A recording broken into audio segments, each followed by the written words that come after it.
riders spend a lot of time in the garage. You know, it's part of the deal. But as a rider, it's not really about that. It's about the ride. Tackling hills, rocks, jumps, and berms. The ride is the foundation for all forms of dirt bike competition. And they all happen across the dirt.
The hill climb is one of the oldest forms of dirt bike competition.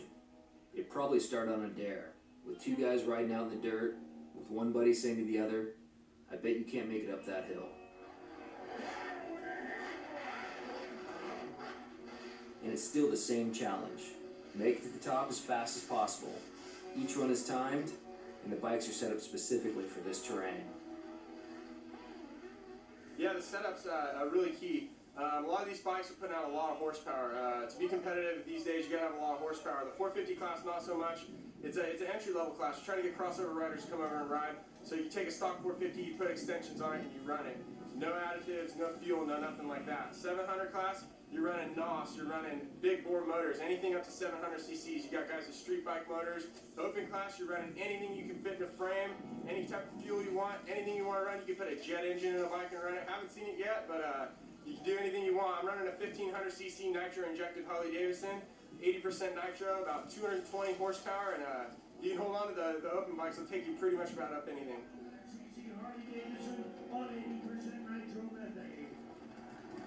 We're doing a documentary on off-road riding. You talk about what's your background? Is it in Hill climbing. It's straight hill climbing? It's 5 at hill climbing. Really? Okay, is this like a family thing or? Yeah, it's a a family thing. My dad's a 5-time world champion from back in the 80s. So my brother and I ride, and we have a team. My dad's a team manager. Did you ever do any type of motocross or any type? I do. I race Grand Prix and a little bit of motocross. What do you think transfers over as a rider? I think it has a little bit of off-road and somewhat of a trials to it. You know, you got to be able to handle the horsepower though also. So it's like a drag race up a rough course, but you got to be able to turn. It's got a little bit of everything in it. So when you bring guys like Kurt Caselli or David Pingree and that in, other guys from other sports, you know, other forms of motorcycle racing, they do really well. So.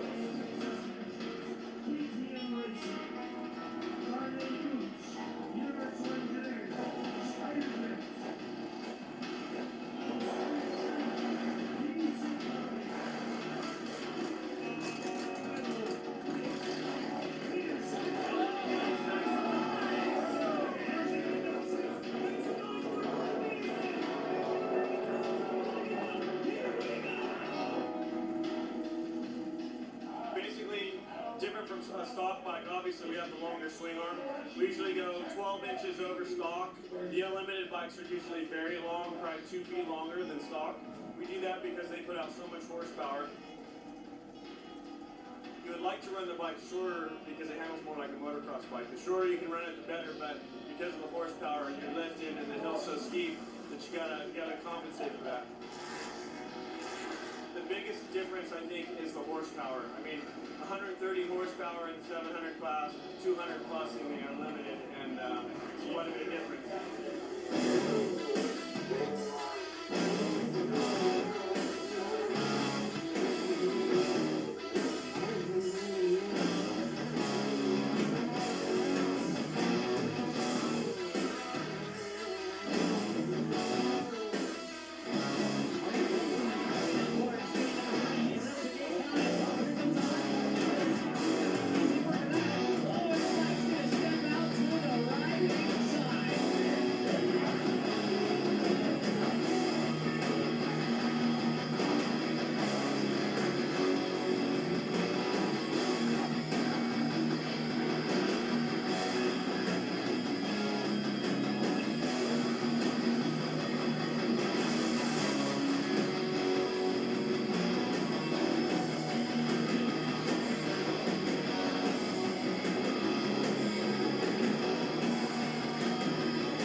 Motocross racing is often recognized as the ultimate head-to-head dirt bike competition.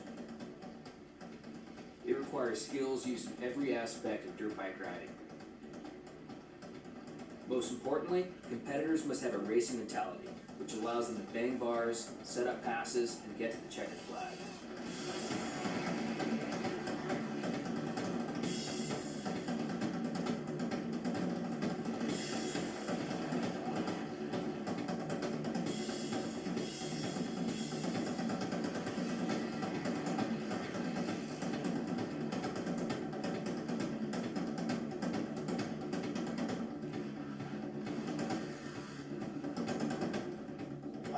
Mammoth from 87 to about 90, I'd say 90, 91. And then from there on, I rode on the Pro Tour until 1990, I think 97 or 98. When I stopped doing the Nationals, I came back to Mammoth. So I've been here 4 or 5 years in the beginning, and this is probably my 10th year again. So I wouldn't miss this weekend for the world. It's awesome.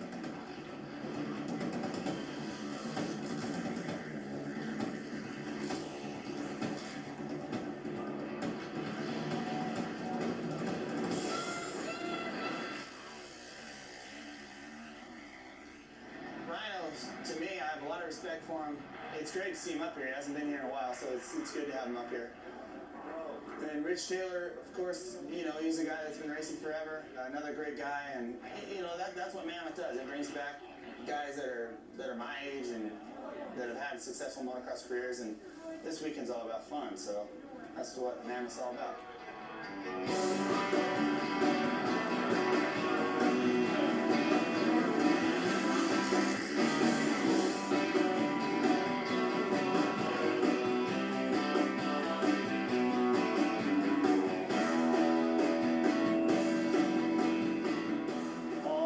Guys from Southern California and the whole West Coast, for that matter, come to Mammoth. You know, this is like the ultimate place if you're an amateur or just moving into the pro ranks. And you know, I was just so excited the first time I came to Mammoth, and then to show up and see what the track was like and the trees and just the atmosphere, it was incredible. You know, this place is amazing, and that was like in 1986. And then as I got into motocross, you know, I was racing professionally on the nationals. I raced for 14 years, supercrosses and nationals. And then, you know, Crusty Demons of Dirt came out, and I was in the original one, just doing big old jumps in the sand dunes that look tiny today to what they're doing today, but back then it was massive, you know. And it just all kind of goes hand in hand. Once you're on a bike, a dirt bike, it just all helps, you know, trails and freestyle and motocross, supercross, it all just helps you get better and faster.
Dirt biking you can learn right here on a trials bike, and it teaches you so much skills, so much discipline on the bike versus just going out and hitting the track and, you know, dumping the clutch, and all you do is use your throttle most of the time, and every once in a while I'm slipping the clutch.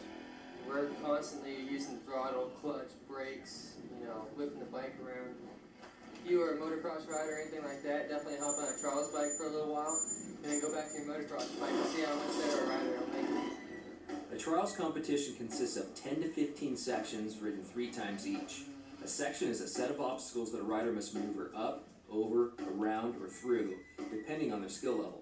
The objective is to complete the section without putting a foot down, stalling the bike, or riding out of bounds.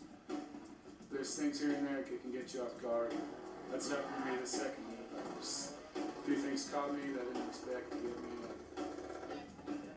So I'm falling back a little bit off the pace, but I'm trying to bring it back. Trials riding is a display of precision dirt bike control. The rider must be delicate with the brake, throttle, and clutch while balancing and navigating through the section.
sport for starters, and no matter what sport you end up wanting to be involved in, whether it's motocross or road racing or enduro, trials is probably one of the best ways to start because, like we said before, all those skills transfer over to other types of riding. So trials can be probably one of the best ways to get going on a motorcycle.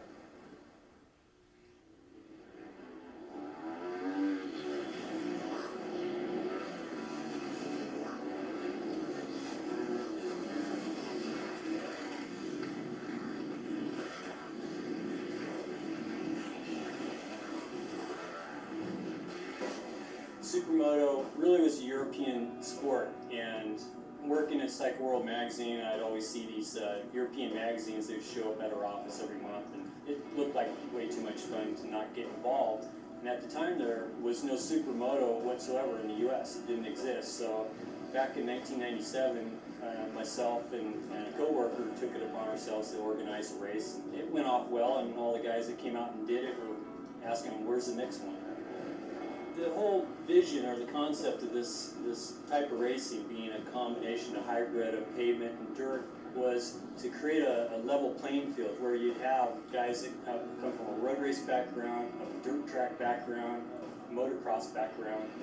Even though the course is perhaps 80% pavement, caters very well to the off-road rider. The skills involved are very off-road oriented. Once a rider gets comfortable with the traction that's available on a smooth road course circuit, and the rest is natural. They're still on a motocross bike. There's still a dirt section with berms and bumps and jumps and moves. All the fastest guys are coming from the dirt. There's guys that could go really good on the asphalt that are from road racing, but when it comes to the race as a package, it's pretty much always a motocross guy that's going to win, just because it's a lot of bike control, first of all, on the asphalt. And then when you're in the dirt on slicks, it's pretty tough. So someone that's fast in the dirt, that could adapt to the slicks in the dirt and not be as aggressive, will do very well.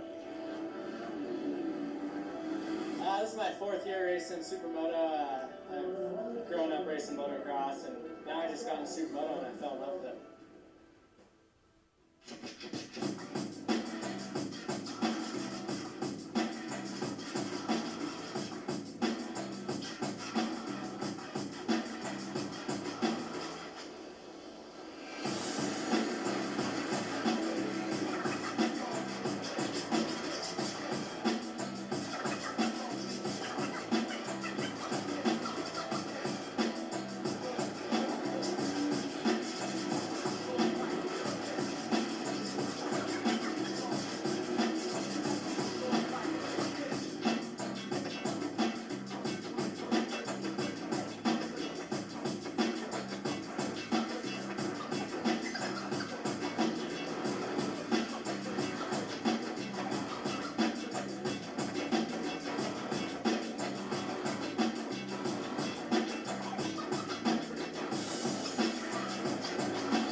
maybe his knees can't take the pounding anymore that you get from just a play day on a motocross track, but they still have that desire, that fire inside to get out and compete. So Supermoto is really kind of a career extender for motorcycle racing.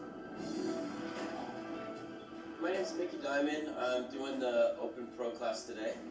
I came from motocross. I won 2 championships in the mid-'80s.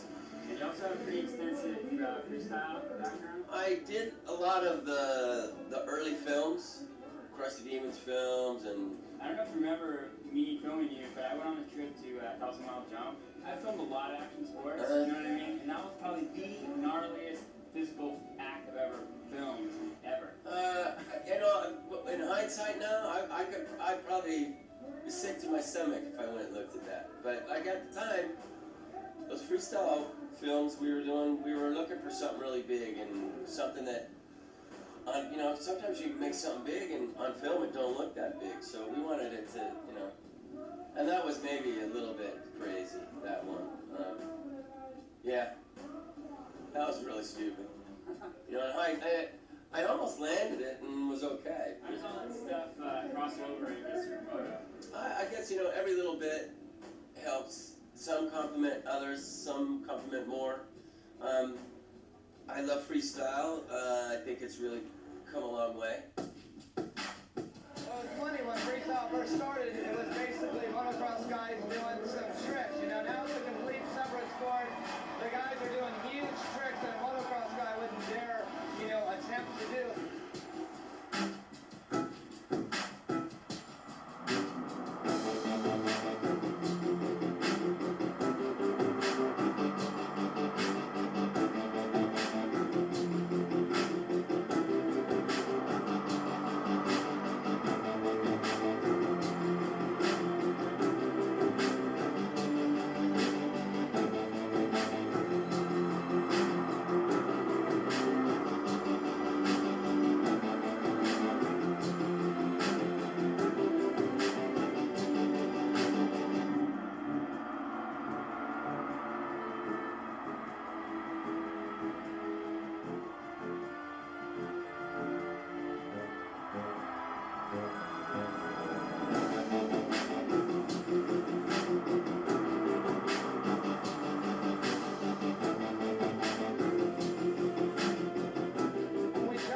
What we're looking for is, one, innovative trick, something that maybe we haven't seen before. How big the tricks are, I don't want to see a trick that's done, a big trick that's halfway done, man. If you're going to do a lazy boy flip, I want to see a good lazy boy flip. And so that's kind of the stuff we're looking for when we're judging all the stops, X Games, digital, whatever you're judging.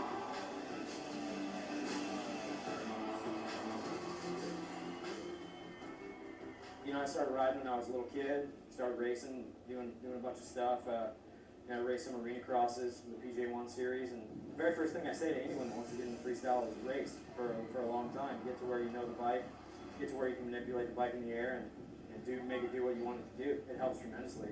My favorite part of racing was jumping anyway, so it was awesome to finally have a sport where you could show off and just jump.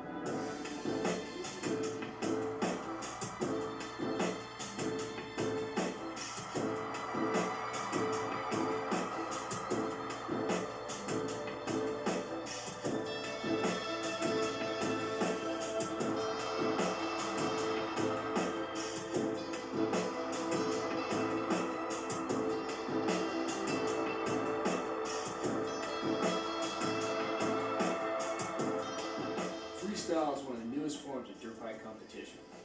While motocross was born in Europe and came to American shores in the early 60s, freestyle started here in America and is now spread worldwide. My name is Macho. I come from Switzerland in Europe. I'm 25 years old. I'm a professional rider of motocross freestyle. Can you explain some of your most difficult tricks you do? I don't think it's the most hard, but for me, I like better the whip because it's a very old school trick and the movement is very smooth.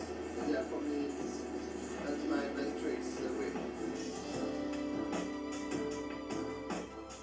The whip is an awesome display of aerial bike control. It began as a finish line victory jump, and it helped kickstart the freestyle movement.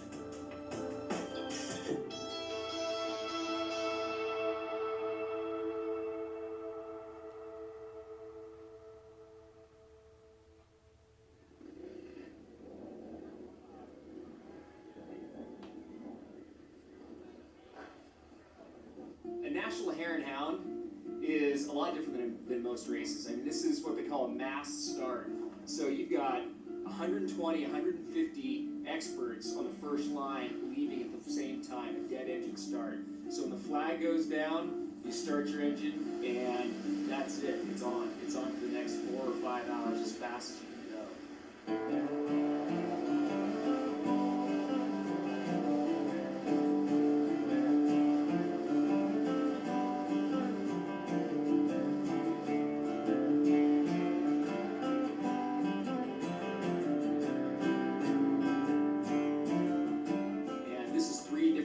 And so we start off one in the bomb run, and you come through a natural funnel usually, and that's called the hole shot. Basically, they're getting the bomb. From there, you follow the ribbon for this race, 3 different loops.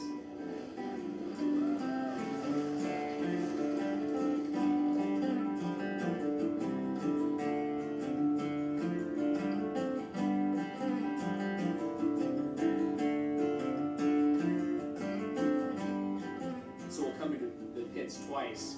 Literally just for fuel, and that's about it. Maybe some water in your Camelback or to make repairs, but most of the time you come in just for fuel. So you're talking about a 20-second pit stop.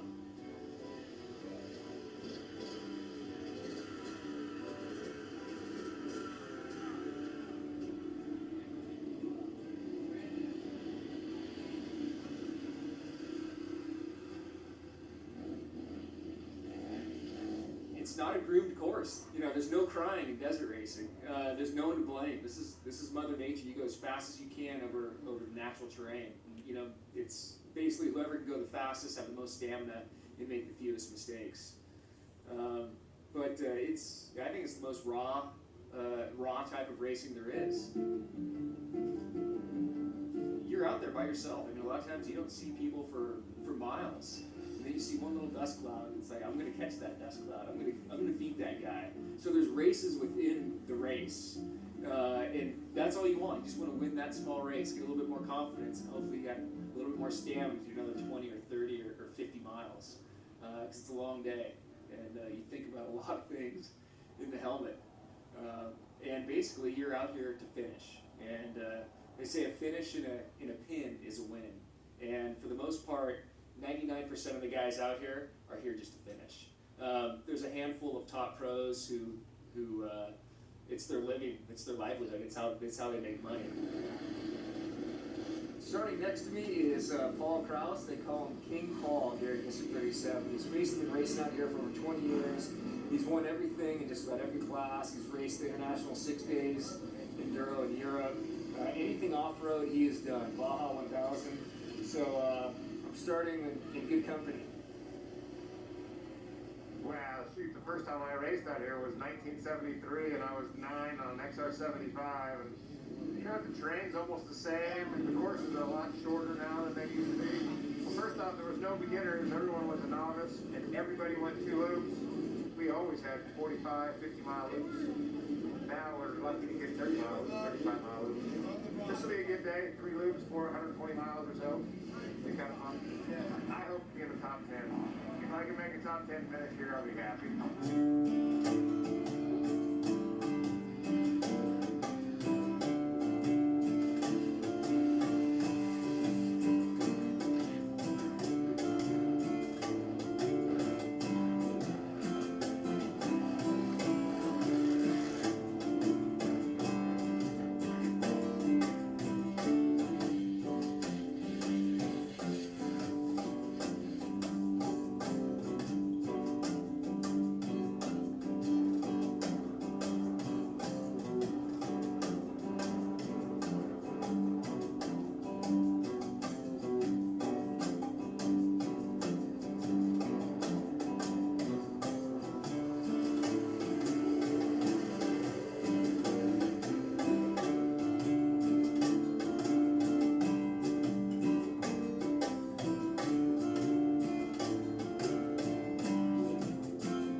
what we come out here to do. It's a torture test, but it's the sense of accomplishment afterwards and getting this little tiny metal pin.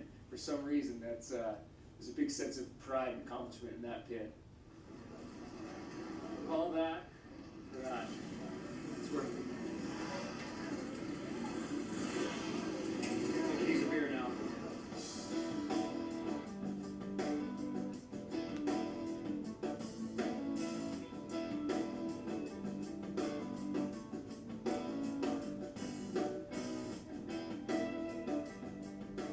It seems like with motocross, in almost everything that you do, it crosses over really easy. But with core racing, the truck, I mean, it's just a bigger vehicle, really. You use motocross lines, and I think some of the guys that have been truck racers for a long time, they're not really motocrossers. So I think that I have a little bit of an advantage. Someone like Carl, who drives unbelievable, he's a motocrosser, so he knows. Johnny Greaves, those guys. But I mean, for me, well, of course Rick Johnson too. But core was sweet, man. I love driving that truck. Yeah, I raced Indy cars for 10 years, and Indy 500 7 times, and won some races, and doing Supermoto now, the X Games, won a gold and silver there. So, but it's just motocross has every aspect there is in any form of racing. I mean, there's just the concentration, the talent you got to do, the training ethic you got to do to be a champion. When you transfer over to whatever sport it is after this, there's nothing harder, and you just bring all that drive and motivation and you know, setting a goal out to achieve it. And any one of these guys out here that have talent can they get in any other form of motorsport.